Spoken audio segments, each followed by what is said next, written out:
दोस्तों, चांद जो कि हमारी पृथ्वी का एकमात्र प्राकृतिक उपग्रह है। पृथ्वी के नजदीक दिखने वाला यह चांद हमसे 3,84,000 किलोमीटर दूर है।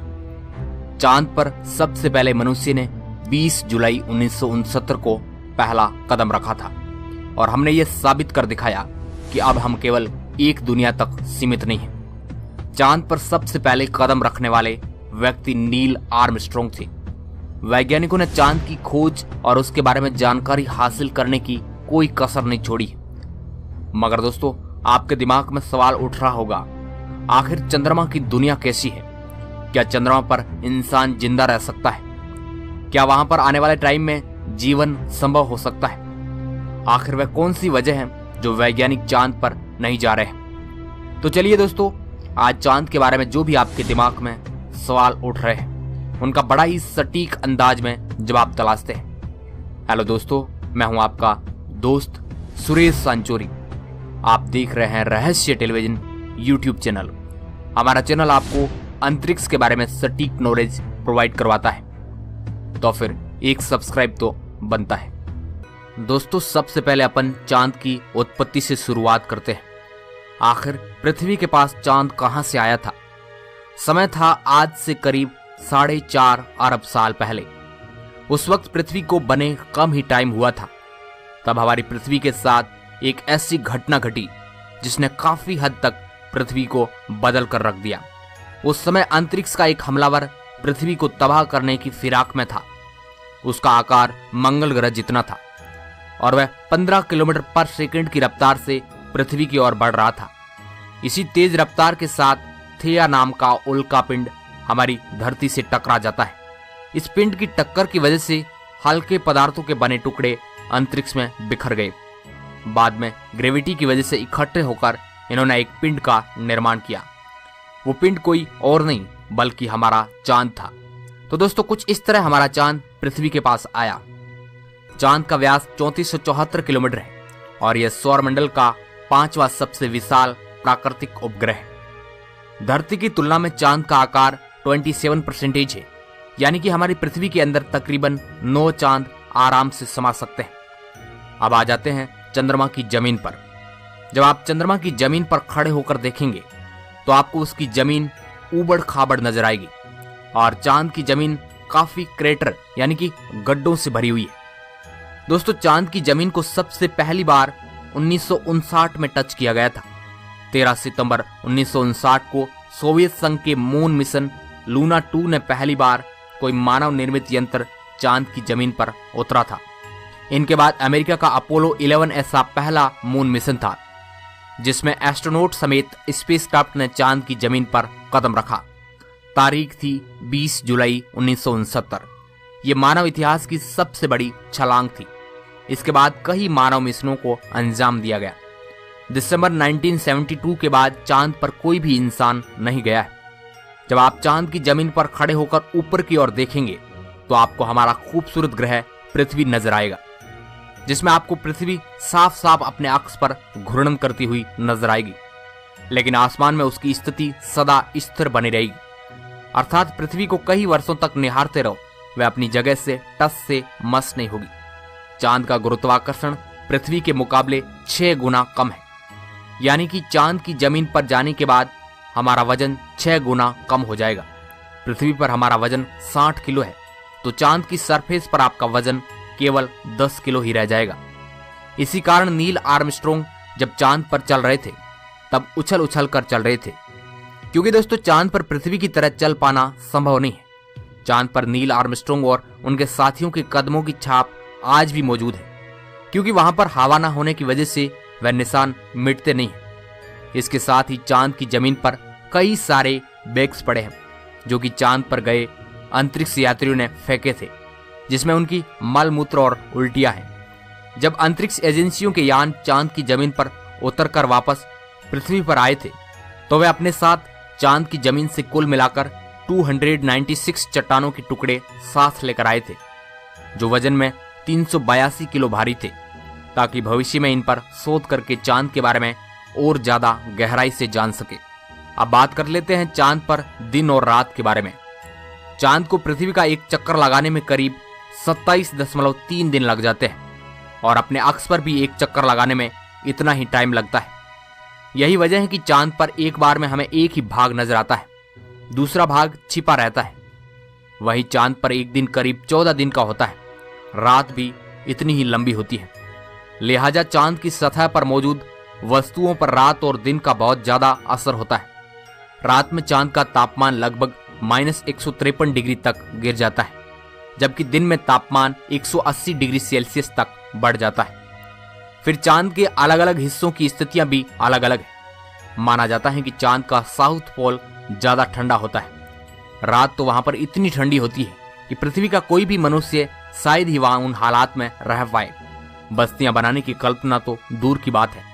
अगर वैज्ञानिकों की माने तो चांद के साउथ पोल पर तापमान दिन में भी ज्यादा गर्म नहीं होता है, लेकिन रातें बहुत ही ठंडी होती है। समय गुजरने के साथ ये गिरता है, हर ओर बर्फ जमने लगती है, ठंडे अधड़ चलते हैं। यह इस क्षेत्र में रहने की स्थितियों को और ज्यादा भयानक बना देते हैं। इन्हीं भयानक स्थितियों के चलते चांद पर अब जितने भी मिशन गए हैं वो सब उत्तरी इलाके में गए हैं। रात में जो हमें चांद चमकता हुआ नजर आता है, लेकिन आपको जानकर काफी हैरानी होगी कि चांद की अपनी खुद की कोई रोशनी नहीं है। जो ये चांद पर रोशनी नजर आती है वह सूरज से आने वाली रोशनी का रिफ्लेक्शन है। यानी कि अगर हमें सूरज रोशनी देना बंद कर दे तो चांद हमें कभी नजर नहीं आएगा।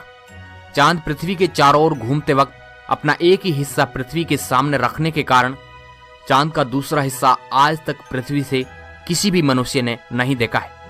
मगर अंतरिक्ष यानों की सहायता से चांद के दूसरे हिस्से की तस्वीर तो हमने कैप्चर कर ली है।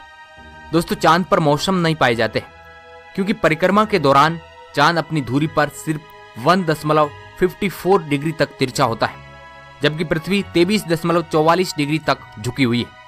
इस वजह से दो बातें होती है। एक यह कि चांद पर पृथ्वी की तरह मौसम नहीं बदलते हैं, और दूसरी बात यह कि चांद के ध्रुवों पर ऐसे कई इलाके हैं जहां कभी सूरज की रोशनी या किरणें नहीं पहुंच पाती है। चांद का गुरुत्वाकर्षण कमजोर होने की वजह से इसके पास कोई भी वायुमंडल मौजूद नहीं है। वायुमंडल की नामौजूदगी वहां पर रहने वालों के लिए सौर वायु और उल्कापिंड जैसे खतरे का डर लगातार बना रहता है। सूर्य के बाद आसमान में सबसे ज्यादा चमकने वाला कोई ऑब्जेक्ट है तो वह है चंद्रमा। जब हम पृथ्वी के आसमान की ओर देखते हैं तो हमें नीला दिखाई देता है, लेकिन चंद्रमा से देखने पर ऐसा नहीं है। वहां से आसमान हमें ब्लैक नजर आएगा। पृथ्वी पर समुद्री ज्वार भाटा चंद्रमा के गुरुत्वाकर्षण की वजह से ही आते हैं। कुछ वैज्ञानिक ऐसा अनुमान लगाते हैं कि अगर चंद्रमा गायब हो जाए तो पृथ्वी पर मात्र दिन 6 घंटे का रह जाएगा। जब चंद्रमा अपनी कक्षा में घूमता हुआ सूर्य और पृथ्वी के बीच में होकर गुजरता है और सूर्य को पूरी तरह से ढक लेता है तो उसे सूर्य ग्रहण कहते हैं। दोस्तों, चांद पर पानी को भारत ने खोज निकाला था। भारत के कई वैज्ञानिकों ने कहा था कि चांद पर पानी है, मगर किसी ने भी नहीं खोजा।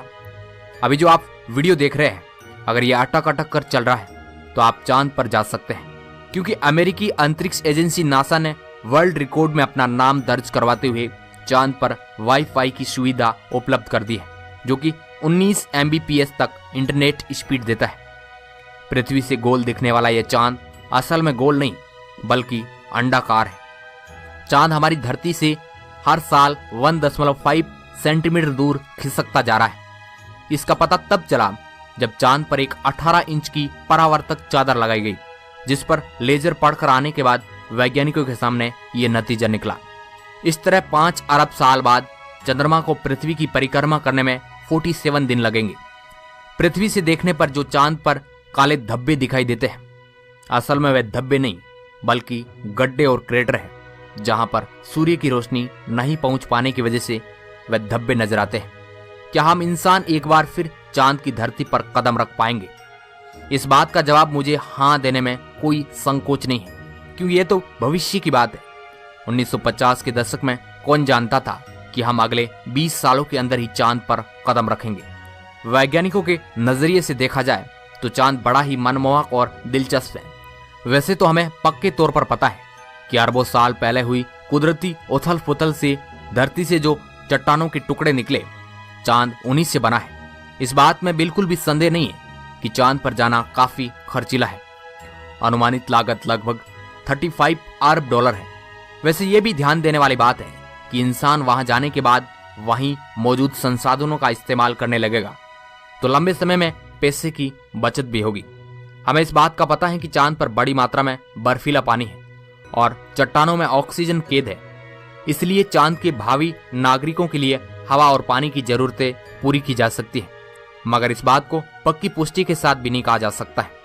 चांद पर जाने की अन्य वजह है, वहां हीलियम से बड़ी सस्ती ऊर्जा के दोहन की क्षमता है। इसके साथ ही पर्यटन की संभावनाएं तो है ही। सूर्य का चक्कर लगाते हुए मंगल और बृहस्पति ग्रह के बीच अरबों उल्कापिंड घूम रहे हैं। कई ऐसी चट्टानें चक्कर लगा रही हैं जिनका आकार फुटबॉल के बराबर है और इससे कई गुना बड़ा भी है। इनमें से अधिकतर चट्टानों में पानी, हाइड्रोजन, ऑक्सीजन और कई तरह की मूल्यवान धातुएं भी है। उल्कापिंडों से काम की चीजें कैसे निकाली जाए, अमेरिकी अंतरिक्ष एजेंसी नासा इस पर अध्ययन कर रहा है। एक विचार यह है कि इस सामग्री का इस्तेमाल कम लागत पर अंतरिक्ष में किसी तरह का ढांचा खड़ा करने में किया जा सकता है। ये काम खर्चीला है, लेकिन लंबे समय में फायदे की उम्मीद की जा सकती है। दोस्तों, बस्तियां बसाने के लिए हम चांद पर ही क्यों जाए? अंतरिक्ष अन्वेषण की पहल के लगभग 60 वर्ष के इतिहास में इसका जवाब स्वाभाविक है कि हमारे पास संचार के साधन है। हम मौसम का पूर्वानुमान लगा सकते हैं, जलवायु परिवर्तन को समझ सकते हैं। हम चांद पर पहले ही 6 बार जा चुके हैं। अपोलो 17 मिशन सबसे अधिक 3 दिनों तक चांद पर रहा, जहां 3.8 करोड़ वर्ग किलोमीटर जमीन है, जहां इमारतें बनाई जा सकती हैं। असंभव नाम की चीज तो मनुष्य के लिए, खासतौर पर वैज्ञानिकों के लिए कुछ भी नहीं है। मगर दोस्तों, चांद पर जीवन बसाना इतना भी आसान नहीं, जिसमें कई सारी कठिनाइयों का सामना करना पड़ेगा। चंद्रमा का तापमान रात में ज्यादा गिर जाता है और दिन में काफी बढ़ जाता है। इसके साथ ही वायुमंडल ना होने की वजह से दबाव का कम होना और साथ ही अंतरिक्ष से आने वाली हानिकारक विकिरण भी बहुत ही बड़ा खतरा है। और आगे भी कई अंतरिक्ष एजेंसियां चांद पर शोध कर रही है। अब इसके बारे में आप क्या सोचते हैं, हमें नीचे कमेंट करके जरूर बताएं और अपनी प्रतिक्रिया हमें कमेंट में जरूर दें। वीडियो को पूरा देखने के लिए आपका बहुत बहुत धन्यवाद।